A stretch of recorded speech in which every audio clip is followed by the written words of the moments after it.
I'm Eric. There's a new intro. That's cool. This video is an overview of the architecture for Pewter's backend. First, I'll talk about the structure of the repository and where you'll find the backend's code. Then I'll talk about some things that are outside of the current architecture so contributors know where to find them. After this, I'll look at Pewter's kernel and its role, modules that are loaded when Pewter starts, and all of the services which the modules are composed of. Here we find ourselves in File Manager land. Everything that you see over here is the files that appear when you clone Pewter for the first time. And first we're going to take a look at the package.json file. You'll see here we have some workspaces. We use a monorepo to contain all of Pewter's apps and components, and this helps us develop really fast, and it also means you can run Pewter and all of its apps just by running a single command, which is really great. The three workspaces we have here are source, tools, and experiments. So all of the modules in these directories are available to all the other ones. Now let's take a look at the source directory.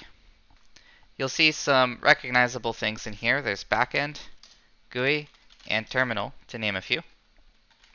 In this video, we're going to be focusing on the backend directory. Backend, of course, has its own package.json and exports everything from this JavaScript file, which you'll see is a bunch of modules and something called kernel. If we go back to the root of the repository, in the tools directory, there's a file called run self-hosted. This file is the start script in the package.json. Now I've opened this file in VS Code because it's worth taking a good look at the initialization file and seeing what's going on. The first thing in here is actually error handling, or coercing unfriendly error messages into friendly ones, specifically for some common first-time running hurdles, like if you forgot to run npm install or if permissions for some important paths aren't set correctly. We can see those in a list down here called early init errors. If you run into an issue when running Pewter for the first time and the error message isn't descriptive enough, take a look here and see if you can add something that will make it present a better error message for the next person who comes along and runs into the same issue. The crux of this run self-hosted file is in the call to main, and main calls boot on an instance of kernel after loading some modules to it. And you can see you can customize what modules are loaded into Pewter's kernel pretty easily by importing the backend package and adding just the modules that you want. Before I talk about modules and services, I'm going to talk about where everything that aren't those things can be found. And to do that, we return to that which I've dubbed File Manager land. In the backend source directory, we'll see there's many subdirectories, more recent of which are modules and services. Those are the directories I'm mostly going to be talking about in this video.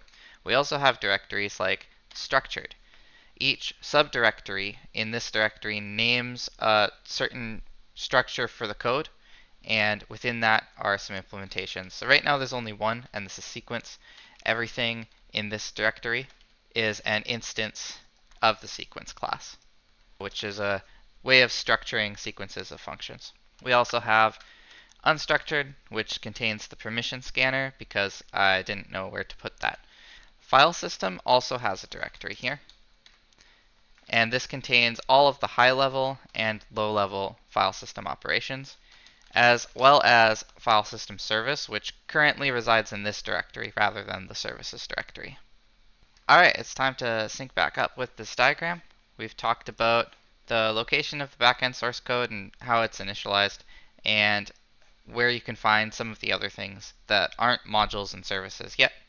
And now we're going to talk about the Pewter kernel. This is the Pewter kernel. The best way to describe its role is something like this. Services, services, services! Yeah, hello? Oh, really? Steve Ballmer, huh? Okay, I'll try not to do that again, thanks. As you may have guessed from subtle context clues, the role of the kernel is to initialize all of the services. It starts with the add module call, which we saw in runselfhosted.js, which is simply pushing the module onto a list.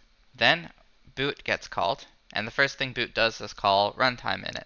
This loads all of the configuration, and I already talked about this in the boot sequences video in more detail, so I won't cover that again here.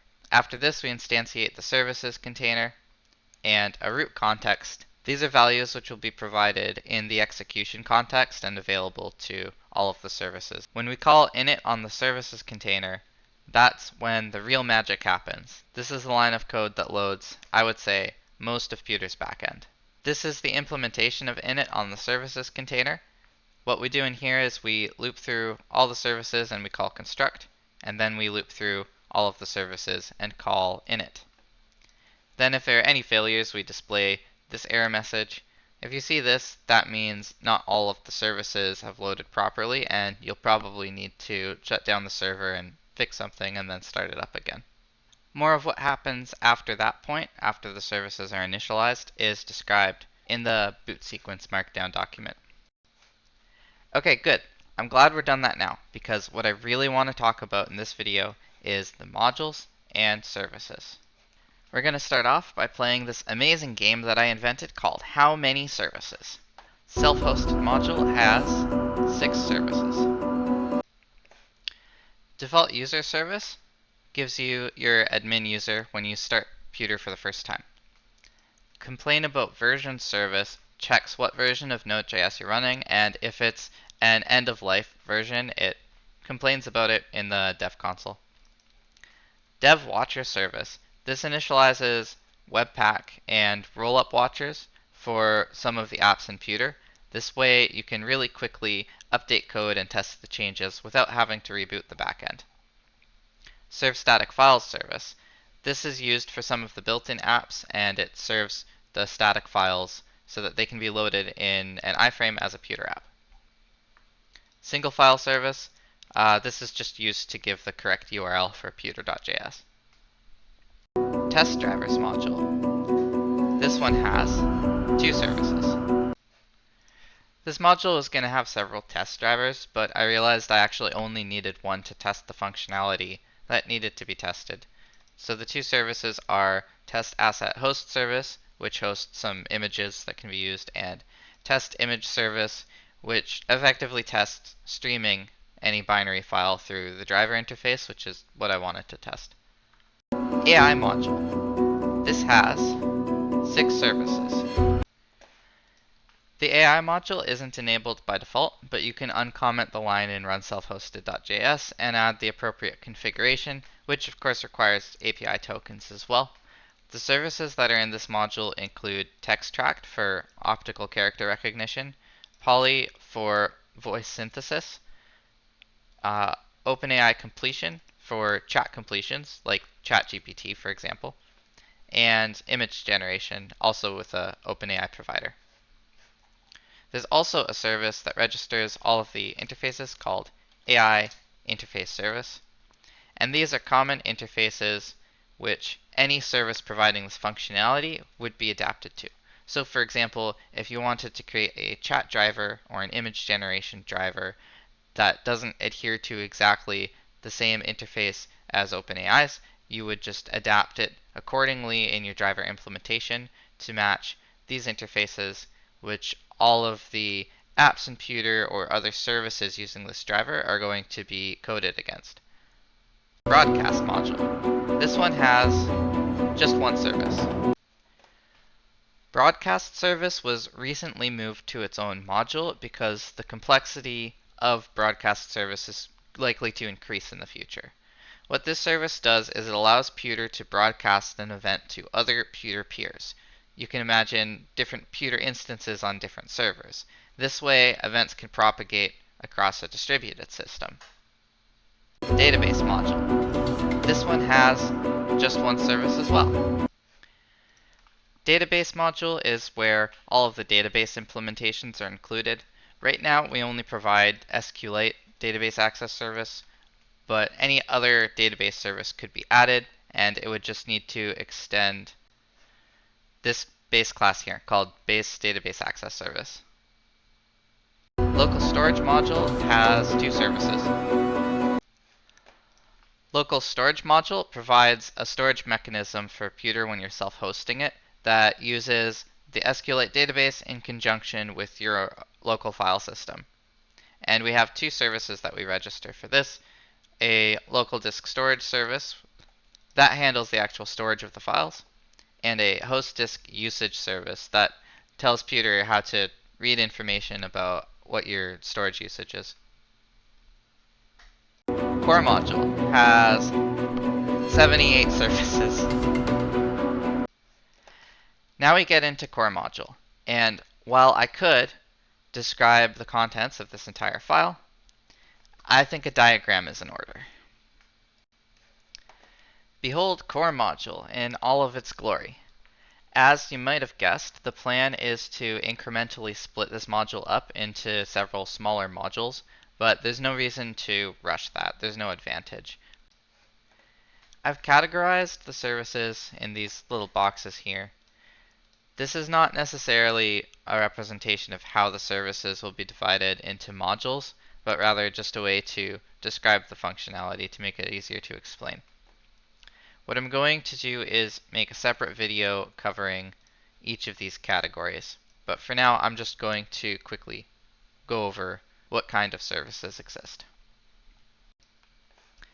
We've got a web server service and some services that register middlewares and routes with the web server service.